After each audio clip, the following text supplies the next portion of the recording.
Weddings are so beautiful, and it's expected to be the best day of your life, one that you've always dreamt about since growing up as a kid. Many couples want the perfect day, and they spend a lot for that, sometimes relying on loan, credit cards, and debt. Some even go all to the extent of crowdfunding, raising funds on social media for this wedding.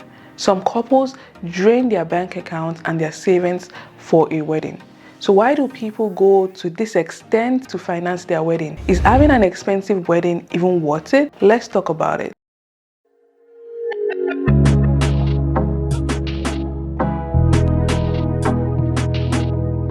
Hey there, welcome to my YouTube channel. If you're new here, welcome. If you're returning, welcome back. On this channel, I discuss finance, travel, and lifestyle, and I like to talk about the intersection between money and media. I recently came across a study showing that 67% of couples go into debt for their wedding, and that took me aback. Like, what? I know weddings can be very expensive, but I did not expect that 1 in 3 couples, it's actually 2 in 3 couples. That is insane. And then I went down the rabbit hole of scrolling on social media, hearing people talking about their wedding, how they are in debt for several years, how they still have credit card loans to pay, and the marriage no longer even exists. How is that? So anyway, so after we got married, we went to our wedding, really didn't have no money. This is actually one of the reasons why we asked for only money at our wedding, because we didn't have any. We didn't want no gifts, because we weren't going to do nothing. Okay. Give it a coin. Give me the money. And so we had asked for it, and I remember we went on our honeymoon with all the money that we had got from that day. And when we got back, it was just like one of the things, like all we had was like $500 to our name. Like legit $500 to our name. So why do people even take up debt or drain their life savings to fund their wedding? It is one day of event that you are spending thousands of dollars for. Is it worth it in the long run? And there's plenty of reasons why people could do that. So let's break the individual reasons why that could be happening. One is the emotional attachment to the value of a wedding. Some people think of it as it's a once in a lifetime event. Is it really is these days? Some people think about it like it's the one time in your entire life where you get all of your family members to gather around to celebrate you. Others think it's the best time to create lifelong memories with friends and family and just bring everyone together celebrating, which granted it could be. However, should you go into debt for it? Back in 2016, me and my husband took out a $20,000 loan in order to help pay for our wedding. And every single time that I bring it up, TikTok has something to say about it. So if you're curious, this is the full story. Me and my husband got engaged back in 2015, and we were working full-time in the fitness industry, and we were fully aware that our parents were not going to be helping us financially with our wedding, but we got engaged and we decided that we were just going to figure out how to come up with over $45,000. We were also completely ignorant of our financial situation, and we decided that whatever we weren't able to save in the 1.5 year time that we were engaged, that we were just going to take a loan out for the rest. During the time that we were engaged, we had a lot of unfortunate financial circumstances happen to us, and on top of that, we weren't really financially savvy people. So in the end, we were unable to come up with all the money. So we did go to our local bank and got a personal loan. That personal loan was incredibly easy to obtain. We had great credit, we had great employee history, and we also made decent money. We didn't end up needing all of the $20,000. We used that loan to help pay for the remainder of all of the costs that we had left. The truth is, most couples don't even think about how much it could actually cost them for that wedding.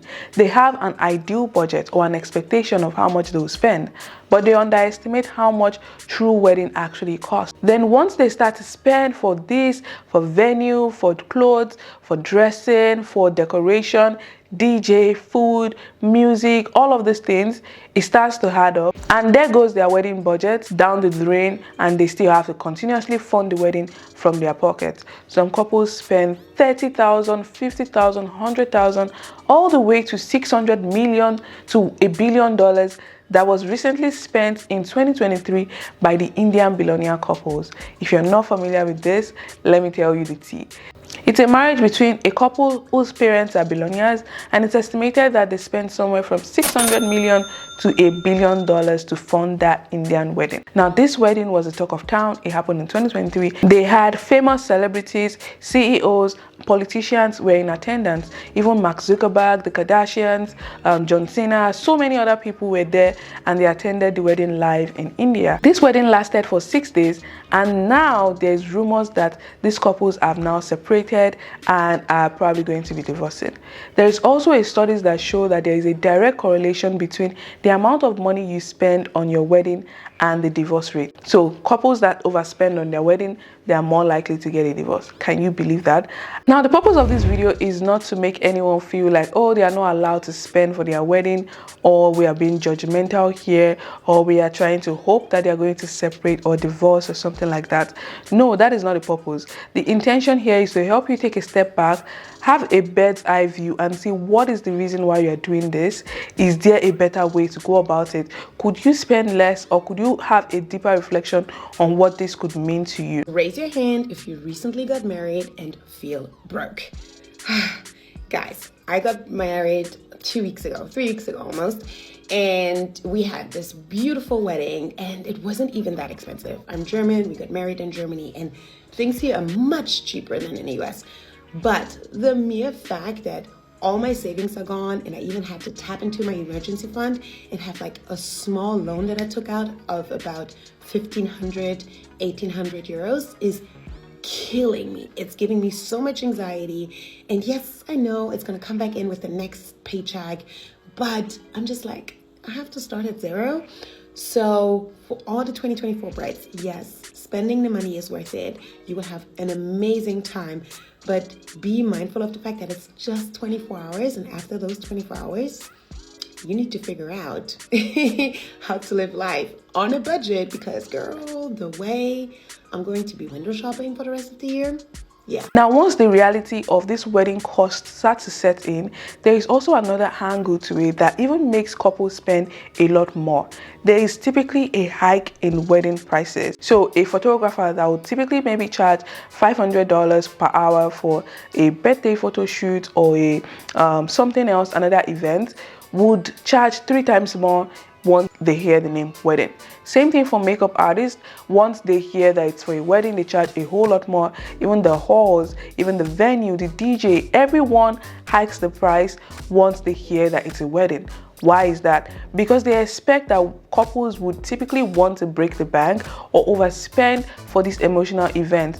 There is a lot of sentiment around weddings that would make people, say, you know what, I want to go all the way out. I want to show up and have beautiful memories, and they wouldn't mind spending as much as they have to. And that is the reason why most vendors tend to overcharge for weddings. So here's what I'm spending on my major vendors for my June 2025 wedding in Southern California for a guest count of 200. Venue, food, and bar, these are all lumped together, $46,000 for that. Planner, about $3,000. Photographer, $5,600. Videographer, $4,800. Content creator, $850. Florist, right now, about $11,700. DJ, MC, $4,000. Photo booth, $1,250. Hair and makeup, $3,500. Now, I'm not saying that there sometimes couldn't be a need for extra detail or effort when it comes to wedding event itself. However, is it worth the 3 times the extra cost for the wedding cake? If you're doing a regular cake, maybe the same 3-tier or 4 or 6-tier cake, and once you hear that it's a wedding cake, you make the price 3 times X. Why? Vendors know that couples are expected to go overboard with spending. They have an emotional attachment to it. They wouldn't want to pay for peace of mind, or they are even just stressed in the moment and just can't start taking time to, search around for a cheaper alternative. That aside, there's also the cultural and social pressure that comes with planning to get married. People do not want to disappoint their family, their friends, their parents, people around them. They don't want them to not be able to attend their wedding. So because of that, they have to invite that cousin from 10-20 years ago that doesn't even remember you, that family member or ex-family friend that you have not spoken to in 5 years. They still get an invitation. That auntie that you don't even know, you don't remember her last name, you don't even know her middle name, and she's invited to your wedding as well. So there's this pressure that a lot of couples have, that they have to invite guests to their wedding, and you know, the more guests at a wedding, the more expensive it's likely going to be. That aside, there is also the part where even the couples themselves might want to go overboard just to impress other people for social clout, for social validation. You want people to look at you and say, yes, they had the best wedding, it's the talk of town, and they had this, they had that. You want to be featured on all the blogs, and that is the reason why some couples even do that. They want their wedding to be memorable, the latest talk of town, for days, for weeks, for months. However, most weddings are just for a day. So if you have to rack up debt, money that is more than enough to be added to your savings, your 401k, your retirement plan, or your RRSP, or even paid as a down payment towards your home. Instead, you spend 50 grand, 100 grand on a wedding that the people that would attend after the wedding, you might never even see them again. If you ask me, I think having an expensive wedding could be worth it if you have the funds for it. Let's say you come from a rich background or a rich family, and your parents are willing to help you fund your wedding so you don't have to go into debt for it. Or maybe you are someone that you've been saving and planning towards your wedding, and you've had enough funds saved aside without having to touch your extra savings, your retirement fund, or other money that you set aside for other financial goals, without having to touch them, but you've set aside money for your wedding, then go ahead. Or if you have friends and family members that are going to be willing to support you, or they are going to give you gifts and money and all of these things that you know might be more than enough to even support the cost of that wedding without you going into debt, then so be it. However, if you're doing it for societal pressure, or maybe just for clout, for approval or validation, or you're doing it because you don't want to disappoint your family or people that might not be invited to the wedding, and you are now racking up debt, collecting extra credit card, line of credit that you have to pay up for years. I just got married about a month ago. Oh, that's exciting. Way to go. Thank you. We combined all of our finances, and we had a plan to pay for the wedding, and that plan did not go accordingly. So we ended up going into a bit of debt on top of some pre-existing debt. So now we're just kind of looking for advice as newlyweds to What start it happened? off right. We were living with family, so we were able to set the money aside. We weren't really paying rent, and that plan faded, and we ended up moving out and getting into a house, which of course in Denver the rent is skyrocketing. So how much? That kind of took our wedding budget away from us, but we weren't really willing to compromise on the wedding, which was not a good financial decision by any means. Oh, so we went into debt. Oh, how much money did you take a loan out for this wedding? We took about $32,000. Well, $32,000 for a wedding? yeah. Please Not a tell good me it's not on decision, I like know. credit cards. How did you pay for it? We started with credit cards, and I did have some savings, so we paid for part of it as we went, but $32,000 is actually on personal loan. Wow, what did you spend that on? The venue by itself was about $7,500, and that's no service or anything, just the building basically. Okay. Photographers, videographers. You had some money that you paid cash with, and this is the $32,000 wasn't the overall cost of the wedding. That was the overage that you went into debt for, correct? I think our wedding was budgeted at right about $35,000 total. So you didn't but we spend did any have of some your real money. Well, we had some pre-existing credit card debt, so we were paying for stuff kind of as we went and paying that off as we booked vendors. There's a big red flag here for me. If you have $10,000 of credit card debt, if you keep paying the minimum balance, it will take you at least 26 years to fully pay off that credit card.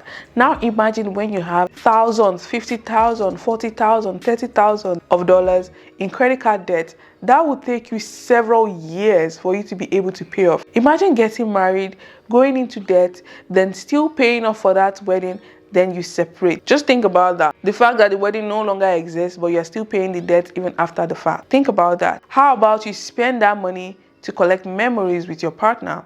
You go on holidays, you go on vacation, you spend it on honeymoon. How about that? How about you have a very small or a decent size wedding where it's just close-knit between yourself, your family members, without having all of this expensive or luxury glamour. How about that? How about you add that money to your retirement funds or planning, or save towards your child's education so that they can go to school debt-free? How about that? Or if you put this money towards your retirement fund, or you put it towards a down payment for a home. If you want to buy a home in Canada, you're going to be spending minimum of $500,000. And with that, you need maybe between 5 to 20% deposit, which could be around $20,000 to $50,000. So if you have that money, why not use it for a down payment towards a home? And granted, not everyone has a dream to buy a home. Some people do, some people don't. However, if you want to buy a home and this is something you've always wanted, why should you be breaking the bank spending $87,000 on a wedding venue? Why? And you spending this much money doesn't even guarantee you that you're going to have a happy marriage, or even saying that you're going to have a memorable wedding. Because I've seen couples that spend so much money on their wedding day only for that day to turn up in chaos. They are stressed, they are not even having fun, things didn't go as planned, and they didn't end up as they hoped for. So spending that much money doesn't even give you any guarantee either. So how about exploring other ways that you can have a fun wedding that would still be memorable? Well, I'm happy to actually share some ways that you can actually make your wedding memorable. One, you can have a small, close-knit, intimate wedding with your friends and family. Somewhere between 20 to 40 guests. It will be a whole lot cheaper than having a wedding of 300, 1,000 guests. Next, you want to prioritize making sure that people were happy, the vibe, the music, the food. Are people actually happy, and are they able to enjoy the experience?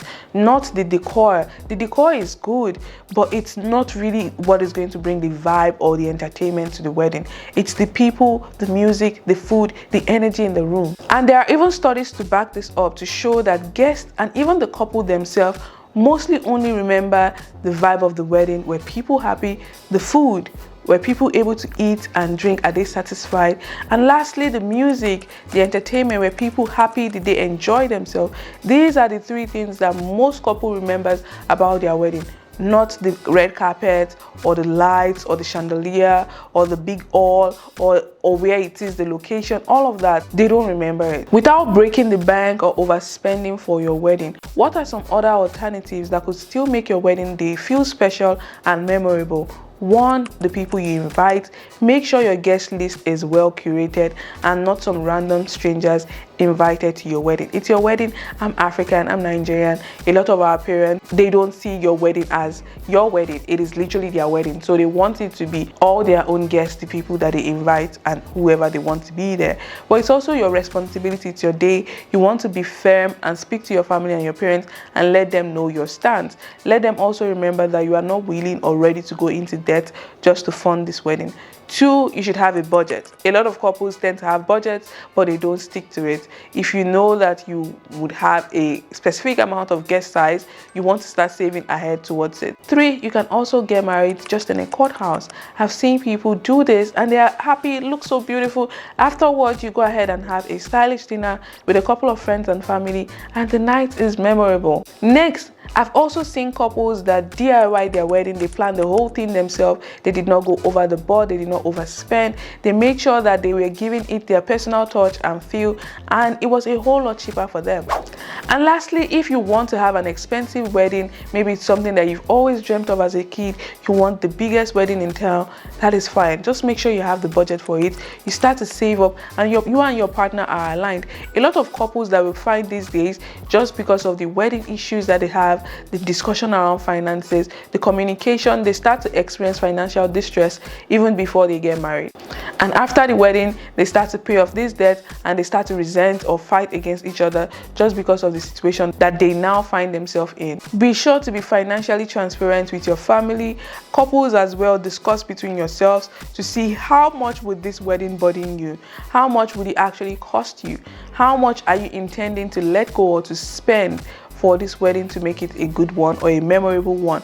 Have this conversation, have that clear communication even before you start planning for the wedding. This is a communication that you should already have right from after you get engaged, that you're thinking about getting married, so that there is no misalignment anywhere to the point that you overspend and one partner is feeling like this is not what they wanted and they start to resent the other person for spending this much, or this other person is resenting the other couple for saying, oh, I didn't get my dream wedding or something like that. Communication is very important in this situation. Have a conversation with each other.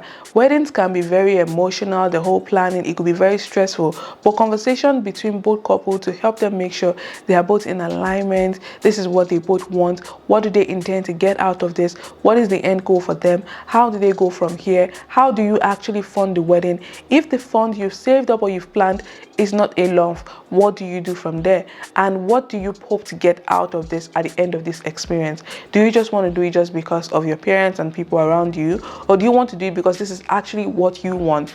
You want to make sure you're speaking with each other to make sure that you are in alignment such that there is no miscommunication and there wouldn't be any disagreement at the end of it all. I'm curious to hear from you guys. What are the plans you have for your wedding, or how did your wedding go? How much did you spend? If you don't mind sharing, I'd like to read from you below. For me, I'm not married yet. My dream is to have a very small micro wedding.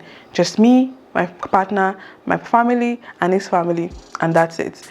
No big wedding here, not because I don't want to spend on it, even though I could have a decent side budget and save towards it. I just also don't fancy the whole stressful experience, or like having to have all of this planning and all this crazy chaos going on here and there.